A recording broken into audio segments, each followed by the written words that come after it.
আজকে ছাদে রড বাঁধা হচ্ছে। আমাদের খেপাদা রড বাঁধছে আর আমাদের গৃহস্থ চাচাই দেখুন কাজটা আমাদের দেখে নিচ্ছে। কি আর করবো, ভালো করে কাজটা তো করতেই হবে, যেহেতু গৃহস্থ আছে। তার সত্ত্বেও আমরা ভালো করে করি, গৃহস্থ না থাকলেও। আর আলামিনকে দিয়েছি এই ডিজাইনটাকে চিক মারতে। আলামিন চিকটাকে মারছে। সেন্টু ভাই তো একদম বিন্দাস, মানে কোনো কাজকর্মই নাই, এমন দাঁড়িয়ে আছে। কি আর বলবো, কাজটা যে হাতে পাতে তাড়াতাড়ি এগিয়ে নেবে।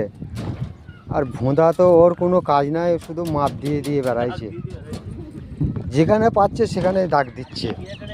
হ্যাঁ দেখুন, যেখানে পাচ্ছে সেখানে দাগ দিয়ে দিয়ে বেড়াচ্ছে। কি যে করবে আমার মাথায় কিছু ঢুকছে না, কি জন্যে যে দাগ দিচ্ছে, ও কি করবে। আর সিঁড়িটা তো এখনো রেডি করতেই পারলাম না, কবে যে সিঁড়িটা রেডি করব আল্লাহ মালিক জানে। কি একটা সিঁড়ি করেছে গোলপাড়া, কীরকম কি জানি, এই যে গোলপাড়া একটা সিঁড়ি করেছে। আর এই দিকটা আমাদের এখন রড বাঁধাটা কমপ্লিট হয়ে গেছে। আর নিচে আমাদের রড বেশ একটা ভালোই জায়গা পেয়েছি, এখানে সোজা করা হচ্ছে। যে রডগুলো, ওই রডগুলো এই ছাদে বাঁধা হচ্ছে।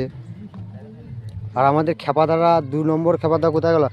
এই যে 2 নম্বর খেপাদা, 2 নম্বর খেপাদা কয়, 2 নম্বর খেপাদা কয়? এই তো 2 নম্বর খেপাদা সিঁড়ির রিংগুলো করছে। এই যে এটা আমাদের 2 নম্বর খেপাদা। আর 1 নম্বর খেপাদা ওই যে বসে বসে রডগুলো বাঁধছে। 1 নম্বর খেপাদা, এটা 2 নম্বর খেপাদা, আর আমি হলাম 3 নম্বর খেপাদা। আর 4 নম্বর খেপাদা নিচে শুয়ে আছে, তার এখন টাইম হয়নি, সে এসে কাজটা করবে, তার এখন টাইম হয়নি। সে টাইম হলেই ওপরে চলে আসবে, এখনও তার টাইম হয়নি। কখন টাইমটা হয় দেখা যায়, যদি আসে খেপাদা ওপরে তাহলে দেখাবো। আমাদের 4 নম্বর খেপাদা চলে এসছে। 4 নম্বর খেপাদা এখন রডের মাপ নিচ্ছে। 13 ফুট 10-এর মাপ হয়েছে রডের, খেপাদা রডের মাপটা নিয়ে নিচ্ছে। আর এই ডিজাইনটা কেমন হয়েছে কমেন্টে জানাবেন। তা আমাদের